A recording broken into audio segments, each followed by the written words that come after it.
शिक्षकों की भर्ती के संदर्भ में सदन में सवाल पूछा गया। इसमें माननीय मंत्री जी द्वारा रटा रटाया जवाब दिया जाता है कि हमारे पास पर्याप्त शिक्षक हैं एवं शिक्षा मित्र अनुदेशक कार्यरत है, जिससे बच्चों और शिक्षकों का समानुपात मिल रहा है। विगत कई वर्षों में माननीय मंत्री द्वारा जो कभी 1,26,000, कभी 85,000, कभी 5100, 112 पद खाली होने का डेटा सदन में समक्ष प्रस्तुत किया जाता है, लेकिन उक्त पदों को भरने के लिए बेसिक शिक्षा विभाग द्वारा अभी तक कोई भी प्रभावी कार्रवाई नहीं की गई। साथ ही सरकार की सही नीति न होने के कारण परिषदीय विद्यालयों की स्थिति बड़ी दयनीय है। गांव में जो परिषदीय विद्यालय हैं उनको सरकार द्वारा मर्ज किया जा रहा है अथवा बंद किया जा रहा है, बहुत ही दुर्भाग्यपूर्ण है। गांव के विद्यालयों को बंद किया जा रहा है, लेकिन जो मधुशालाएँ हैं उनको गाँव-गाँव में खोलने का काम उत्तर प्रदेश की सरकार द्वारा किया जा रहा है। माननीय अध्यक्ष जी, आज लगभग 20 से 25 लाख युवा डीएलएड सीटेड टेस्ट पास करके शिक्षक भर्ती का इंतजार कर रहे हैं, लेकिन कोई उत्तर प्रदेश से भर्ती ना निकलने के कारण उनको मजबूरी में दूसरे प्रदेशों की ओर जाना पड़ रहा है। माननीय अध्यक्ष जी, हमारे पास पर्याप्त मात्रा में शिक्षक और शिक्षा मित्र कार्यरत हैं, लेकिन इनको शिक्षा कार्य के अलावा जितने भी सारे काम हों उतने पूरे काम शिक्षकों को दिए जा रहे हैं। प्राथमिक विद्यालयों की जो बिल्डिंग है उनकी स्थिति बहुत ही जर्जर है पूरी तरह से। कोई भी गांव जो विद्यालय वहाँ पर पूछना सारे उसमें नहीं पूछा। माननीय अध्यक्ष जी, आपके माध्यम से विषय पर रहूं, आपके माध्यम से मेरा जो बिल्डिंग के ऊपर पहला अनुपूरक है कि क्या सरकार जो पुराने शिक्षक है जिनकी नियुक्ति पूर्व में एनसीटीई की गाइडलाइन के अनुसार हुई थी, लेकिन अभी हाल में ही माननीय सर्वोच्च न्यायालय ने निर्णय दिया है कि जो शिक्षक टेट उत्तीर्ण नहीं है उनको टेट उत्तीर्ण करना अनिवार्य है।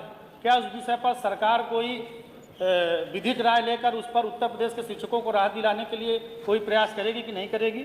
और आपके माध्यम से मानवर मेरा दूसरा प्रश्न है कि जो बेसिक शिक्षा में सर शिक्षा मित्र और अनुदेशक कार्य कर रहे हैं, अनुदेशकों के मानदेय बढ़ाने के लिए माननीय न्यायालय ने भी निर्देश जारी किया है, तो क्या उत्तर प्रदेश सरकार शिक्षा मित्रों और अनुदेशकों को प्रति माह कम से कम 30,000 रुपये तक का मानदेय देने की व्यवस्था करेगी कि नहीं करेगी? है नहीं, लेकिन और आपकी अनुमति से जवाब देना चाहें तो दे दें।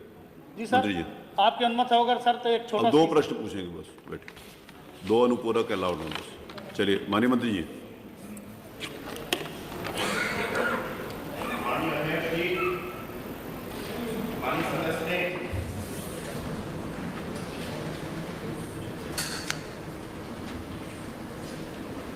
टेट की जो अनिवार्यता के लिए माननीय सुप्रीम कोर्ट ने अपना जजमेंट दिया है, उस पर आपके माध्यम से प्रश्न किया है।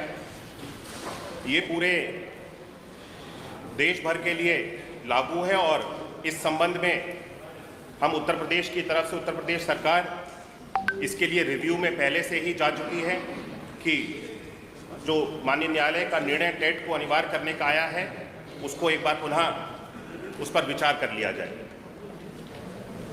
किसी भी विद्यालय को बेसिक शिक्षा विभाग के अंतर्गत परिषद के अंतर्गत बंद करने का निर्णय कभी भी नहीं लिया गया।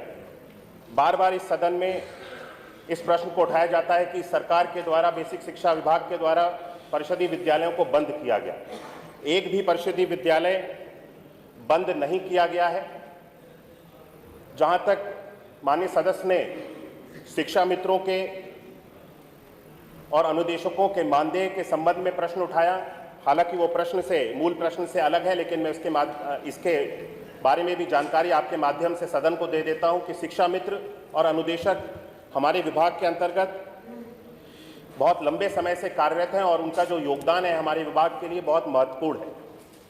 हमने शिक्षा मित्रों के द्वारा लंबे समय से की जा रही जो उनकी मांगें थी, जो कि कैशलेस चिकित्सा को लेकर के थी, शिक्षा मित्रों के अपने मनचाहे स्थान पर उनके समायोजन की थी, इन दोनों उनकी मांगों को पूर्ण करते हुए कैशलेस 5-5 लाख रुपए की परिवार को भी सम्मिलित करते हुए चिकित्सा की सुविधा देने का कार्य हमारी सरकार ने अभी हाल ही में किया है और